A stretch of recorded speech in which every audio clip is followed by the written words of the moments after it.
The dust of the valley tasted like broken promises. Elias Thorne knew the flavor well.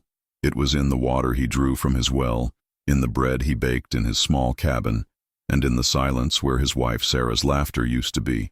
For 2 years since she'd been taken by the fever, the silence had been his only constant companion, a ghost that sat at his table and walked with him through the rows of stubborn corn he tried to coax from the unforgiving soil. This land wasn't just dirt and rock to him. It was a testament. It was the place Sarah had chosen, her eyes alight with a dream that seemed foolish to everyone else. "Not just a home, Elias," she'd said, her hand resting on the spot where the foundation of their house now stood. "A beginning, a place where all children can learn. Settler, native, it shouldn't matter. A mind is a mind." He was building her schoolhouse, timber by timber, even though his heart felt like it was turning to stone. Every nail he hammered was a whispered conversation with her, a vow to see it through. But the world had other plans. Those plans arrived on a tall black horse, in the form of Silas Blackwood. Blackwood owned the valley, or near enough to it that the distinction didn't matter. He owned the bank in the town of Redemption, the freight company, and the loyalty of the sheriff. What he didn't own was the Thorne homestead, and more importantly, the spring-fed creek that cut through it, the only source of water that didn't run dry by the blistering heat of late summer. Elias saw him coming from a mile off, a dark speck growing larger against the washed-out blue of the sky. He set down his hammer, his hand resting on the unfinished frame of the schoolhouse door. He felt a cold dread coil in his gut. Blackwood never paid social calls. The cattle baron reined in his horse, the fine leather of his saddle creaking like a hangman's rope. He didn't dismount. He looked down at Elias, his gaze sweeping over the modest cabin, the struggling crops, and lingering with a particular sneer on the schoolhouse frame. "Thorne," he said, his voice as smooth and cold as a river stone. "Still playing with your little project, I see. A school, your wife's folly." Elias's hands curled into fists. "You leave her out of this, Blackwood." A cruel smile touched Blackwood's lips. "Sentiment is a luxury, Thorne, one you can no longer afford. Mr. Henderson at the bank informs me you're 3 months behind on your loan. The harvest was poor, you know that. I'll make it right," Elias said, his voice tight. "Time for making things right has run out," Blackwood said, reaching into his coat. He produced a folded piece of paper. "This is a notice of foreclosure. Per the terms of your loan, the bank is seizing the property as collateral. You have 15 days to vacate the premises." He let the paper drop from his fingers. It fluttered down to land in the dust at Elias's feet. 15 days. The words hit him like a physical blow. 15 days to lose everything. His home, his promise, the last piece of Sarah he had left. "You can't do this," Elias whispered, the words tasting like ash. "I can," Blackwood said, his voice devoid of any emotion. "And I have. This valley needs a strong hand, Thorne, not a dreamer building castles in the sand for people who don't belong here. This land will be put to proper use grazing my cattle. The water will finally serve a purpose." He pulled gently on the reins, turning his horse. 15 days, Thorne. Don't make me send the sheriff to escort you out." Elias watched him ride away, the dust kicked up by his horse's hooves settling like a shroud over everything. He didn't pick up the paper. He didn't have to. He could feel the words imprinted on the ground. A death sentence for his wife's dream. That night, sleep offered no escape. He lay awake, listening to the coyotes cry, each one a countdown. 14 days left. The next morning, he rode into the town of Redemption. It was a journey he'd made 100 times, but today it felt different. The town felt alien, the gazes of his neighbors sharp and unfriendly. News traveled fast in the valley, and Blackwood's influence traveled faster. He went to the general store first, a place where his credit had always been good. "Morning, Elias," Mr. Abernathy said from behind the counter, but he wouldn't meet his eye. He was polishing a glass jar with a nervous energy. "Abernathy," Elias said, placing his small list on the counter. "Just need some flour, salt, and a few nails." Abernathy cleared his throat. He pushed the list back across the counter. "I'm sorry, Elias. I can't extend any more credit. Blackwood's orders, all accounts tied to foreclosed properties, are to be settled in cash." Elias stared at him. Abernathy was a man he'd shared stories with, a man whose child Sarah had nursed through a fever. "He told you to do this?" "He owns the mortgage on this store, Elias," Abernathy mumbled, his face flushed with shame. "My hands are tied." It was the same everywhere. The blacksmith, who normally greeted him with a hearty laugh, suddenly found a horseshoe that required his absolute attention. Old man Fitzwilliam, who he'd helped round up stray cattle just last spring, crossed the street to avoid him.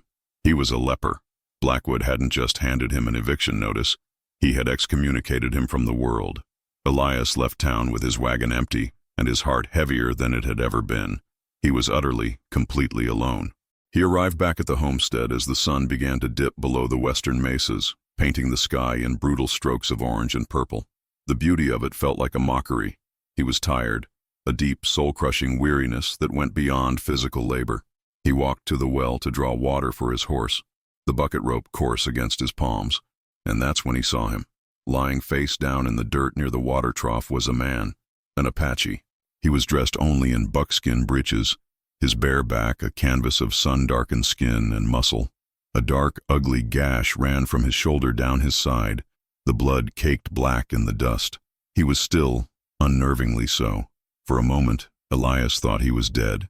Then the man's fingers twitched, clawing weakly at the dirt. Elias froze. His mind, conditioned by years of frontier caution and stories of brutal raids, screamed at him. This was trouble, the kind of trouble that ended with fire and arrows. The safe thing to do, the smart thing, was to get on his horse and ride away, let the wilderness claim its own. With Blackwood breathing down his neck, he couldn't afford another problem. But then the man groaned, a low, guttural sound of pure agony. He tried to push himself up and failed, collapsing back into the dust. He was just a man, wounded, dying of thirst at the edge of a well. Elias looked from the dying Apache to the half-built schoolhouse, its frame stark against the twilight. A place where all children can learn. Settler, native, it shouldn't matter. Sarah's voice was so clear in his head it was as if she were standing right beside him. His choice was no choice at all. With a sigh that surrendered to fate, Elias knelt down. He gently rolled the man over.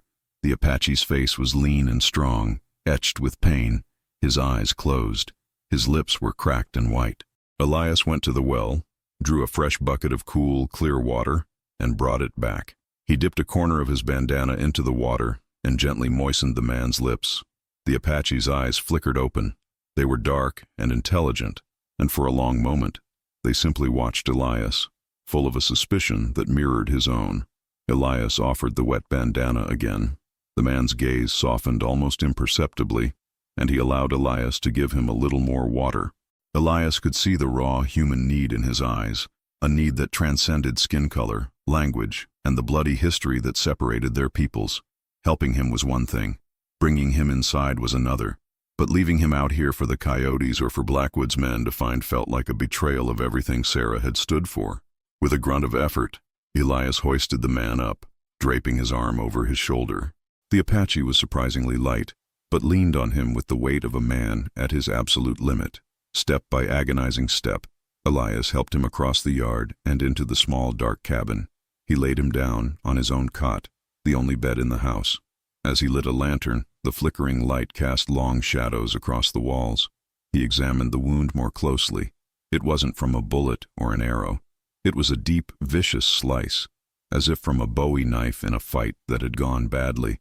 It was infected, the edges red and swollen. Elias cleaned it as best he could with whiskey and clean rags, earning a sharp hiss of pain from the Apache, who then fell into a feverish, restless sleep. Elias sat in his one wooden chair, the lantern light throwing his own weary shadow against the wall. He had just invited the very embodiment of the wild, unpredictable frontier into his home. He had a wounded Apache on his cot, a 15-day eviction notice on his floor, and a cattle baron who wanted him destroyed. He looked at the calendar on the wall. 13 days left. He felt like a man standing on a frozen lake, hearing the ice crack all around him. The night passed in a blur of fevered mutterings from the cot and the lonely howl of the wind outside. The next morning, Elias awoke with a start. It wasn't the sun that woke him, but a sound. A rhythmic, deliberate thudding from outside. He grabbed his old Winchester rifle from its hooks by the door and crept to the window, peering out. 2 of Blackwood's men were in his yard. They weren't just passing through. One of them, a burly man named Jeb, was methodically kicking in the posts of his corral fence. The other was calmly walking through Sarah's small vegetable garden, trampling the fragile plants under his heavy boots. It was a calculated act of cruelty, a message.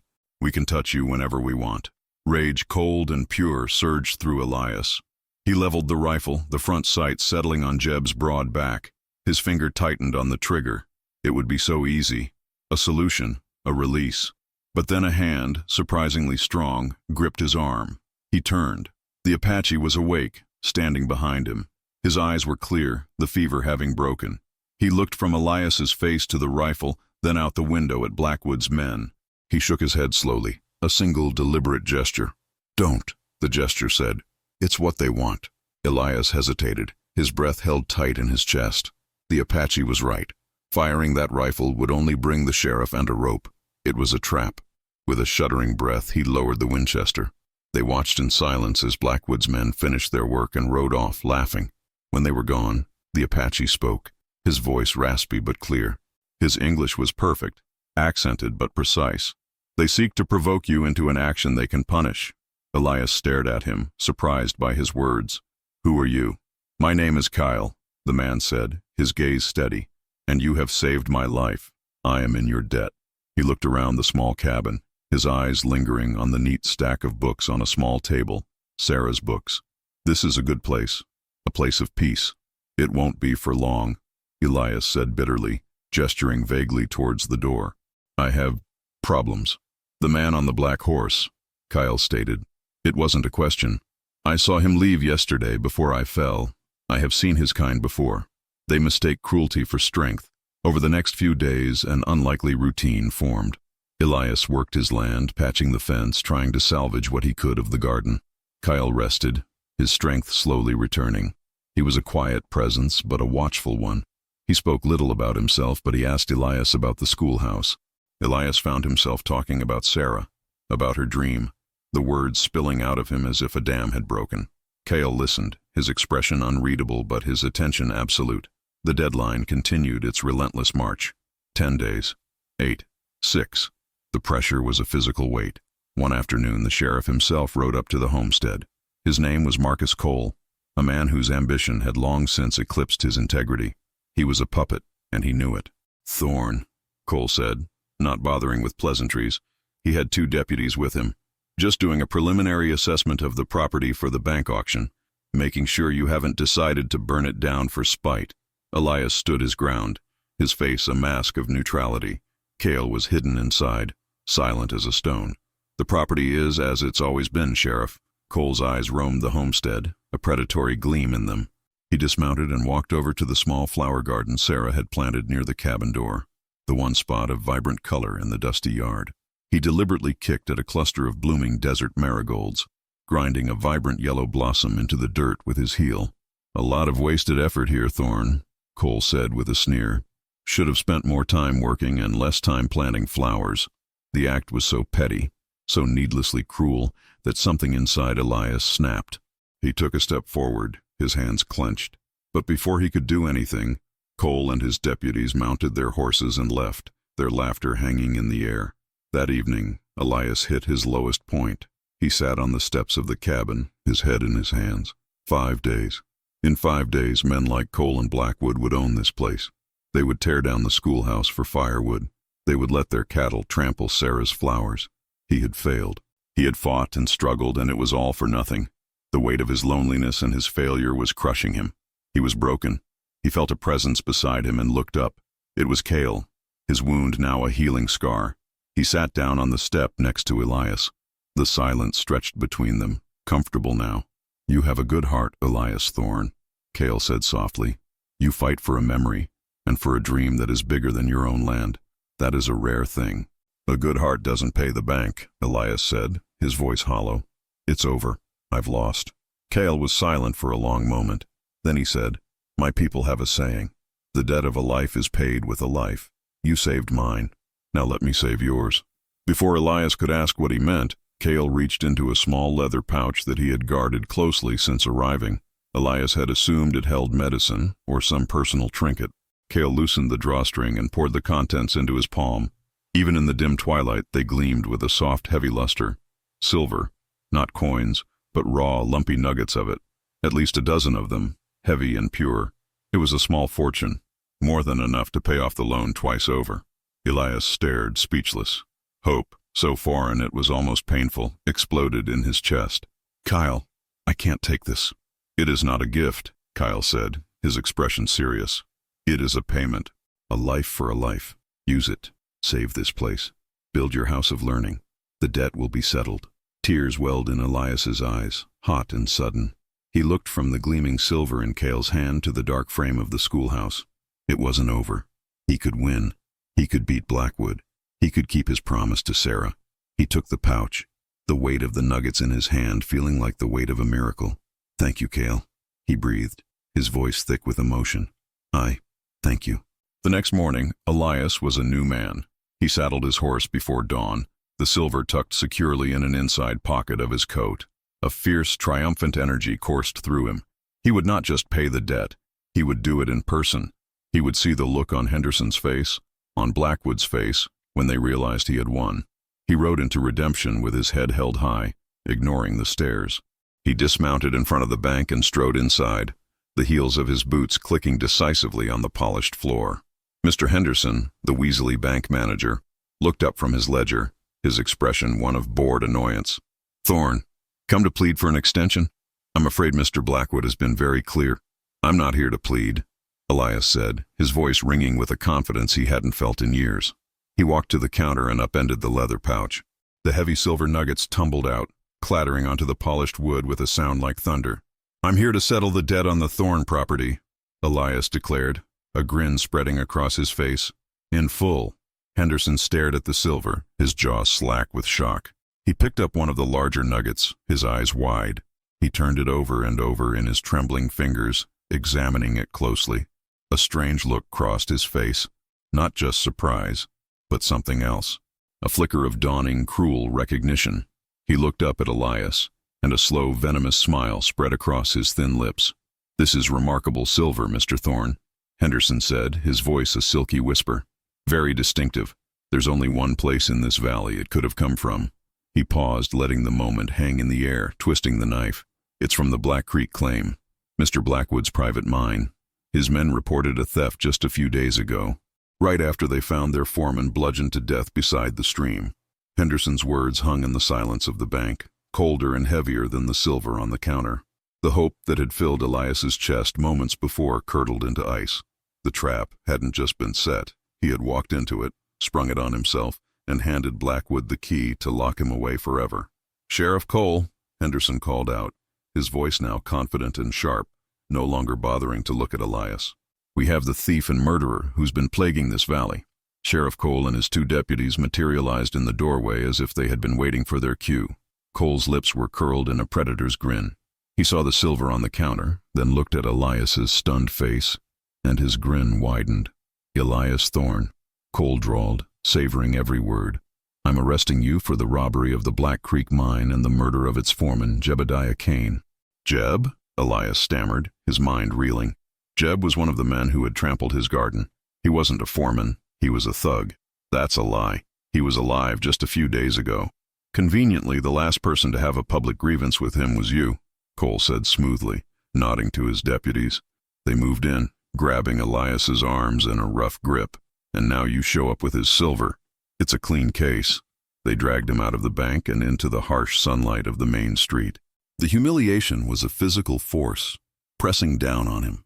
People stopped what they were doing, emerging from the general store and the blacksmith's forge. He saw their faces, Fitzwilliam, the blacksmith, and others. But their gazes were different now. The hostility was gone, replaced by a stunned, dawning horror. They weren't seeing a pariah. They were seeing a man being framed, and in his fate, they saw a reflection of their own vulnerability. As they hauled him toward the jailhouse, a voice cut through the silence. Stop! Everyone turned. Standing on the steps of his general store, his face pale but his jaw set, was Mr. Abernathy, the timid shopkeeper who hadn't been able to meet Elias's eye, now stood ramrod straight, staring directly at the sheriff. You know this is wrong, Cole, Abernathy said, his voice trembling but carrying across the street. We all know it. Jeb Kane was no foreman. He was a brute who did Blackwood's dirty work. We all saw him and his partner destroying Elias's property. This isn't justice. This is a lynching without a rope. Cole sneered. You'd best get back inside, Abernathy, before you find yourself in the cell next to him for obstructing the law. No, Abernathy said, and he took a step forward, then another. The blacksmith, Fitzwilliam, moved from his doorway to stand beside him. Then another man, and another. They weren't armed. They weren't shouting. They were simply standing, their silence a powerful accusation. The town that had shunned Elias was now forming a silent, unmoving barrier of conscience. A slow, arrogant clap echoed from the end of the street. Silas Blackwood sat atop his black horse, looking down at the scene with amusement. He had timed his arrival perfectly to witness his final victory. "A fine speech, Mr. Abernathy," Blackwood called out, his voice dripping with condescension. "A testament to misplaced loyalty. But sentiment doesn't change facts. The law is the law. Thorne is a thief and a killer, and he will hang for it. This will be a lesson to all of you about who truly brings order to this valley." He dismounted, preparing to stride through the crowd and seal Elias's fate. But as he did, a new sound intruded, a low, rhythmic rumble that seemed to come from the earth itself. It grew louder, more distinct. It was the sound of dozens of horses, moving at a steady, deliberate pace. Every head turned toward the valley pass. Emerging from the dust, framed by the afternoon sun, was a sight that stopped every heart in redemption. It was Cale. He sat upon a proud war pony, his face impassive, the healing scar on his side a mark of honor, and behind him, stretching back as far as the eye could see, rode a silent column of Apache warriors, their faces stern, their presence an overwhelming force of nature. They didn't whoop or yell. They simply flowed into the town, their numbers filling the spaces between the buildings, surrounding the square in a silent, unbreakable ring. Blackwood froze, his face ashen. Sheriff Cole and his deputies took an involuntary step back, their hands hovering near their guns but not daring to draw. Cale urged his horse forward until he was between Blackwood and the townsfolk. He looked not at Blackwood, but at Abernathy, at Fitzwilliam, and at Elias, still held between the deputies. "This man, Elias Thorne," Cale's voice was calm, yet it carried with absolute authority, "is innocent. He is a man of honor." He then turned his dark eyes on Blackwood. "You speak of a murdered foreman named Jeb. I am the one who fought him. He and another of your men ambushed me by the creek. He carried the knife that gave me this wound." He gestured to his side. "He did not die by the stream. He ran, like the coward he was. He is likely hiding in the hills." He held up a hand.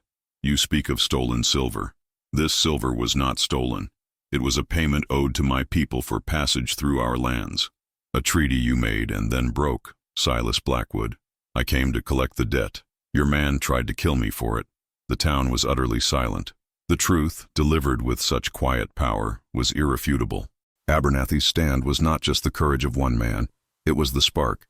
The town's silence had not been pure cowardice, but a simmering pot of resentment waiting for the moment to boil over. This was that moment. They had been secretly talking for days, brought together by the shame of their treatment of Elias, waiting for a chance to act as one. "It's a lie," Blackwood snarled, his composure finally cracking. He drew his pistol, his eyes wild with panic. "All of you, you'll hang with him." He aimed not at Cale, but at the easiest target, Abernathy. But before he could fire, a heavy blacksmith's hammer flew through the air, striking Blackwood's wrist with a sickening crack. The pistol clattered to the ground. Fitzwilliam stood with his arm still outstretched, his face a mask of cold fury. It was over. Sheriff Cole, seeing his master disarmed and surrounded, shoved Elias away and held up his hands in surrender. "I was just following orders," he stammered. Cale's warriors did not move. Their justice was not for the town. Cale dismounted and walked to the fallen cattle baron, who was clutching his broken wrist. "You will answer to my people for your broken promises and your shed blood," he said softly. Two of his warriors took hold of Blackwood, lifting him effortlessly. Elias was free. He watched as the townspeople, his people, converged on Cole and his deputies, disarming them, their fear finally replaced by righteous strength. Abernathy walked over to Elias, clapping him on the shoulder, his face beaming.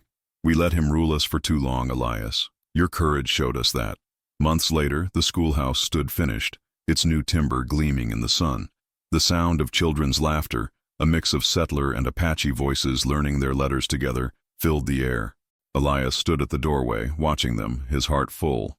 Kyle had honored his debt, and in doing so, had helped forge a new community from the ashes of an old fear. The valley was theirs now, not one man's fiefdom, but a shared home, built on a foundation stronger than timber or stone. It was built on the promise he had made to Sarah, a promise now finally beautifully kept, and they proved that the courage of one can ignite the strength of many. The spirit of the West lives on in tales like these. To hear more stories of unlikely heroes, subscribe to our channel and become a guardian of their legacy.